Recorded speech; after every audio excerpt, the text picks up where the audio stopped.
Hola, muy buenos días. Mi nombre es Julián, soy colaborador de Ambiogar, que es una empresa dedicada a la creación de programas para la elaboración de nóminas de empleadas de hogar. En este vídeo te queremos presentar cómo se calcula la nómina de una empleada de hogar, paso a paso. Y para ello lo mejor que vamos a hacer es realizar todos los pasos a través de un ejemplo. Bien, pues lo primero que vamos a encontrarnos es que necesitamos una plantilla para ello. Aquí estáis viendo ahora mismo una entrada en nuestro blog que se denomina también cómo se calcula la nómina de una empleada de hogar, es decir, donde se explican también los pasos de cómo hay que realizar la nómina de una empleada de hogar. De hecho, el ejemplo que os voy a presentar es exactamente el mismo que viene expuesto en esta entrada de nuestro blog. Pero vamos a descargarnos primero una plantilla. Aquí veis que tenéis la posibilidad de descargarlas desde nuestra página del blog y nos lleva directamente a la web de la Seguridad Social, donde presentan distintos modelos y formatos en relación con documentación de las empleadas de hogar. A nosotros nos interesa descargarnos el modelo de nómina de formato XLS, que es el formato en Excel, para realizar esa nómina. Y bueno, habría que pinchar y descargarla. Yo ya la tengo descargada, así que paso directamente a mostrarla. Bien, lo primero de todo que vais a ver en esta plantilla es que los cuadros con fondo naranja son los cuadros que están habilitados para que sean rellenados con datos, si es que corresponde o no. Los datos de la cabecera, ahí se incluirían o se pondrían los datos correspondientes al empleador y también los datos correspondientes a la trabajadora. También estaría aquí un dato que es el del mes que se está realizando la nómina. El primero de los cuadros que nos encontramos que tiene cierto interés, que hay que rellenar y que habrá que dilucidar, es esto de número de días o de horas trabajadas. Bueno, pues lo primero que tenemos que pensar es si existen dos modalidades de pago. Uno es el de por jornada, o fracción, y otro es el pago por horas. ¿Cuándo hay que pagar por horas? Bueno, pues cuando estamos hablando de una trabajadora que trabaja no más de un par de días para la semana y unas cuantas horas. Bien, pues empecemos con el ejemplo. En este caso vamos a hablar de que bueno, voy a contratar a una persona que va a trabajar 2 días en semana, 3 horas cada día, es decir, en total son 6 horas a la semana y vienen a ser una media de unas 24 horas al mes. Eso lo voy a ir haciendo, todas las anotaciones, para que queden más o menos claro, las voy a ir haciendo aquí al margen y lo vamos a ir viendo, ¿no? Ya lo he puesto ahí, 24 horas al mes. Bien, en este caso también es cierto que lo podemos ya poner aquí directamente, porque no hay ninguna pega y podemos poner plantearlo de las 24 horas. Para que se quede claro que estos son horas, vamos a tachar aquí esto que pone de días y dejamos solamente como horas. Bien, eso ya estaría puesto. Ahora vamos a ver a qué acuerdo hemos llegado con ella sobre los pagos. Bueno, pues en este caso el pago acordado va a ser de 10 euros netos la hora, que es un caso muy típico, muy particular, ¿no? El pago de 10 euros netos la hora. Bueno, pues lo anotamos. Bien, pues sencillamente con estos datos, si ha hecho 24 horas al mes y hemos acordado pagar 10 euros netos la hora, rápidamente todos veríamos con cierta claridad que al final habrá que pagarla al final del mes 240 euros netos. Es decir, que habría que pagar 240 euros netos. Bien, pero esos 240 euros, ¿dónde se tendrían que reflejar en la nómina? Ahí los he puesto en totales, pero al margen, pero habrá que saber dónde se reflejan. Bien, pues el lugar donde se tiene que reflejar, evidentemente, es aquí, en el total líquido o neto a percibir la trabajadora, que es en esta fila, aquí en la celda H43. Bien, pues en la celda H43 es una celda con fondo blanco y por lo tanto, como tal, ya os comenté que no era una celda de las que se tienen que rellenar, sino que esas son celdas que contienen cálculos o operaciones matemáticas, operaciones, como en este caso, relacionadas con el cálculo del salario neto o líquido a percibir por la parte de la trabajadora.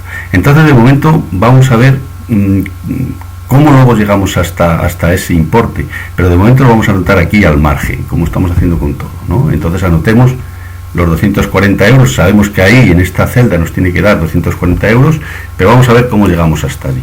Bien, pues el total líquido a percibir en realidad es la diferencia entre el salario bruto total o total de vengado que viene aquí en esta fila, en esta fila que os remarco, en la celda H31, menos el total de las deducciones que estaría aquí en esta fila, en la celda H42. Y el valor de esas deducciones me daría ese total líquido neto a percibir. Bien, pues si os dais cuenta, tanto una celda, una como la otra, las dos son de fondo blanco, por lo tanto no tenemos que rellenarlas, sino que son celdas que se calculan solas o se rellenan solas después de rellenar una serie de datos en unas celdas que correspondan. Bien, vamos a empezar por el tema de las deducciones. En el tema de las deducciones, básicamente la deducción que suele tener la trabajadora es la de las aportaciones del trabajador a las cotizaciones a la Seguridad Social. Esa sería la deducción. ¿Dónde se anotan esas deducciones de las cotizaciones a la Seguridad Social de la trabajadora? Pues en esta celda de aquí, que también es una celda que está en blanco. Luego tampoco tenemos ahora mismo la posibilidad de saber cuánto es, ¿no? Ahí tendríamos una dificultad. Luego hay otras celdas que sí que se podrían rellenar, pero ya digo que en este caso no vienen al caso, como anticipos, otras deducciones. En principio no hay nada en especial que nos obliga aquí a rellenar ninguna otra deducción, y no tiene, por ejemplo, retenciones de IRPF en este sector. Por lo tanto, esta sería la única casilla que tenemos que rellenar, pero está en blanco y tampoco la podemos rellenar. Vemos que esta casilla en realidad es el cálculo correspondiente al producto de la base de cotización, que la desconocemos, no sabemos cuánto es, por un porcentaje fijo que se le retiene a la trabajadora de esa base de cotización a la Seguridad Social. En este caso es el 4,70%. Pero no sabemos o no conocemos cuál es la base de cotización. Bueno, ¿existe la posibilidad de conocer cuál es la base de cotización? Sí. Aquí abajo en la parte inferior izquierda existe una pestañita que se llama hoja 3, ¿no? Entonces la estoy señalando con la flechita. Pulsamos en la hoja 3 y nos aparece la tabla de bases de cotización de los empleados de hogar. ¿Esto cómo va? Bueno, pues la base de cotización se fija cuando el salario bruto de la trabajadora está entre determinados importes. Así, por ejemplo, si el importe que gana esa trabajadora es menor de 240 euros al mes, su base de cotización será de 206 euros. Si su salario bruto está entre 240 euros y 375 euros, entonces su base de cotización será, en este caso, 340 euros. Y así, bueno, y así sucesivamente, ¿no? Etcétera. En este caso, vamos a pararnos aquí, ¿no? Y sabemos que ella va a percibir 240 euros netos. Eso es lo que hemos determinado, ¿no? 240 euros netos. Pero sabemos que los euros, ese líquido que va a percibir en realidad es la resultante de restar su salario bruto menos las cuotas de la Seguridad Social. Por lo tanto, entendemos que ese salario bruto no sabemos exactamente ahora mismo cuánto es, pero sí que sabemos que es mayor de 240 euros. Es decir, que sabemos que va a estar comprendido entre 240 y 375. Es decir, que su base de cotización será 340. Luego ya conocemos la base de cotización. Vayamos otra vez a la hoja 1, pinchando, y ya sabemos que aquí la base de cotización es 340 euros y su tipo es 4,70. Todas las celdas son en blanco, en principio no deberíamos de ponerlo, pero vamos a anotar aquí al margen esa operación que os he dicho, ¿no? Multiplicar los 340 por el 4,70. Y vemos a ver qué nos da. Lo hemos hecho y nos ha dado 15,98 euros. Bueno, pues ya sabemos que aquí, en esta celda, lo que tiene que salir la resultante tienen que ser 15,98. Bien, pues ahora llegaríamos a ver que cómo se rellena de manera automática esta base de cotización. Bueno, pues para ello tenemos aquí esta celda que está en esta fila, en la 49, que es la F49, que si os dais cuenta es de color naranja. Bien, pues esta celda, lo que se le rellena ahí es el salario bruto. Ya hemos dicho que el salario bruto en principio no lo conocíamos, ahora ya sí lo conocemos. ¿Por qué lo conocemos? Porque sabemos que el salario bruto en realidad es la suma de el salario neto, los 240, más los 15,98 que teníamos aquí. Los 15,98 euros de la deducción por las cuotas de la cotización de la Seguridad Social. Pues ya tenemos el salario neto, el salario bruto. Pues pongámoslo y lo vamos a poner, porque aquí hay que anotar ese salario bruto, 255,98. Bien, si os dais cuenta, ese salario bruto, al anotarlo, se han rellenado directamente las bases de cotización y ya ha salido automáticamente ese valor que estábamos esperando. Bien, ¿dónde tiene que figurar el salario bruto? Pues el salario bruto es igual al total de vengado también.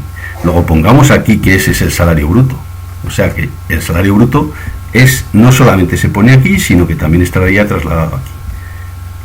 De hecho, aquí se mantiene fijo y luego aquí puede variar de unos meses a otro, pero este siempre será fijo, ¿no? El que ya hemos declarado en la Seguridad Social como salario bruto de esa trabajadora debería de ser este, 255,98. Bien, nos falta que aquí en esta celda se autorrellene, ¿eh?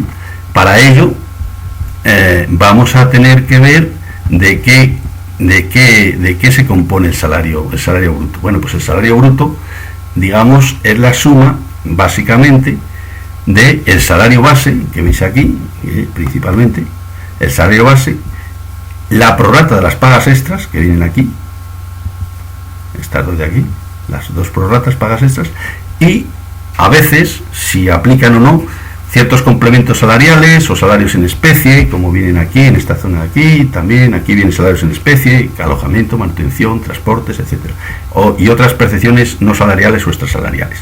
En este caso, con estos 10 euros netos la hora que hemos acordado, en ese precio de la hora neta, lo que está incluido es el salario base de la trabajadora, y la prorrata de las pagas extras. Es decir, que solamente tendremos que rellenar estas tres celdas, la H18, H19 y la H11, solamente esas tres celdas. ¿Por cuál vamos a empezar? Bueno, pues vamos a empezar por la prorrata de las pagas extras. ¿Por qué? Porque es fácil su cálculo. La prorrata de las pagas extras, en realidad, es de cada una de ellas, es el valor del salario bruto dividido entre 12. Pues lo vamos a poner y ya está puesto. ¿Cuánto sería ese valor? Bueno, pues lo voy a calcular aquí y me dice que esa operación son exactamente 21,33 euros. Bueno, pues ya tenemos determinado cuál es la prorrata de cada una de las pagas extras, la de diciembre y también la de junio. Ya estarían las dos prorratas de las pagas extras determinadas. Ahora, ¿qué me quedaría entonces por determinar? Pues el salario base. ¿Y cuánto será ese salario base? Pues el salario base tiene que ser exactamente lo que resta de la suma de las dos pagas extras, lo que resta hasta alcanzar los 255,98 euros. Es decir, que es la diferencia, si os dais cuenta, entre el salario bruto y la suma de las dos pagas extras. Es decir, las dos pagas extras suman 42,66. Bueno, pues serían 255,98 menos los 42,66. Lo podemos poner y da 213,32. Ahí está la operación, si lo veis aquí veis que he hecho esa operación, 255,98 menos 2 por 21,33. Muy bien, pues fácil, pongámoslo, 213,32.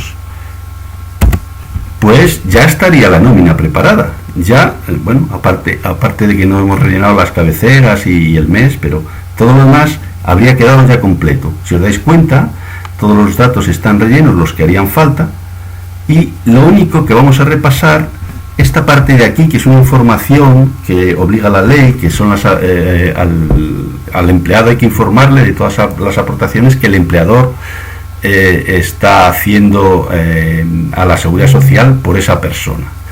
Y entonces hace unas aportaciones por contingencias comunes y por las profesionales. Contingencias comunes le servirán para, en caso de que esté de baja por enfermedad, reciba sus prestaciones de la seguridad social, o el día de mañana cuando se jubile.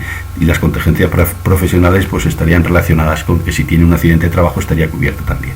Bien, pues eso sale en automático. Luego, en principio, es una información que nos avisa de que esos son los pagos a los que tendremos que hacer frente como empleadores para cubrir las cotas de cotización de la seguridad social de ese trabajador, y en principio además también es una información que le sirve al trabajador. Pero esta información no es del todo correcta en este programa. ¿Por qué? Porque no tiene en cuenta la posibilidad de que existan bonificaciones. Y en este sector existen bonificaciones, incluso vamos a apuntarlo aquí, existe la posibilidad de tener bonificaciones en las cuotas, y hay una que es de manera generalizada, que para todos aquellos empleadores que hayan contratado a un empleado de hogar a partir del 1 de enero del 2012 hasta la fecha,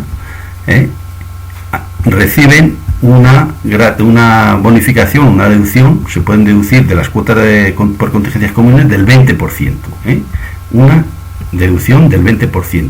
En el caso de ser familia numerosa, incluso, o de ciertas familias numerosas, hasta podría ser del 45%. Pero también es cierto que si es una empleada que la tienes empleada desde antes de enero del 2012, pues no tendrías derecho a esa bonificación, sería el 0%, o cuando existe la posibilidad de que se dé de alta a la seguridad social la propia empleada, en esos casos tampoco tendrías el derecho a esa bonificación.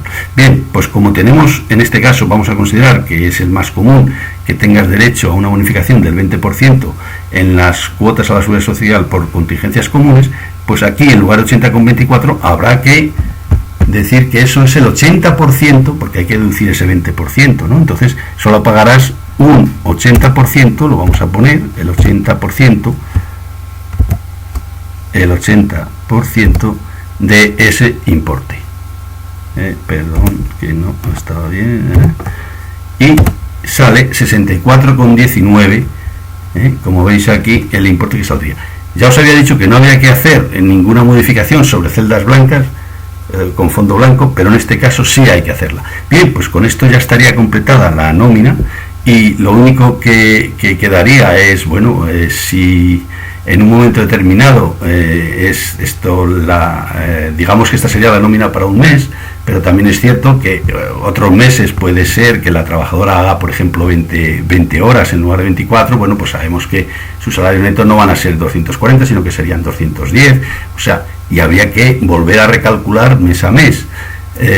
Si, por ejemplo, también la trabajadora un mes, por ejemplo, está unos días de baja, pues cuando la trabajadora está de baja, a esa persona se la pueden deducir, por supuesto, los días que deja de trabajar, lo podemos poner aquí en otras deducciones. También existe, claro, la obligación por ley o por la regulación de darle un abono. Todo ese tipo de consideraciones específicas, evidentemente, ya las podéis. Nosotros hemos dejado un documento anexo que tenéis a vuestra disposición para informaros de cuándo hay que hacer, qué abonos hay que hacer o qué deducciones hay que hacer en función de determinadas circunstancias, como esas que os he explicado, o también si estás pagando alojamiento y manutención, etcétera. Todo ese tipo de situaciones, ya digo, están explicadas en un documento que anexo a aquí al vídeo, y que lo podéis ver con el vídeo. Pero si queréis también nosotros que os hagamos o elaboremos para vosotros un programa que os sirva para realizar la nómina de vuestra empleada de una manera prácticamente automáticas, sin preocuparos de si está de baja. Cuando esté de baja, nada más que tenéis que poner la fecha de baja y la fecha de alta, o cuando hace más horas o menos horas, o cualquier otra circunstancia que se pueda dar, todos los cálculos son de manera automática calculados por ese programa, porque será un programa personalizado para vosotros, y siempre a unos precios que son bastante asequibles, porque ese es nuestro interés. Bueno, pues agradezco vuestra atención y espero que os haya servido de ayuda, y bueno, hasta otra.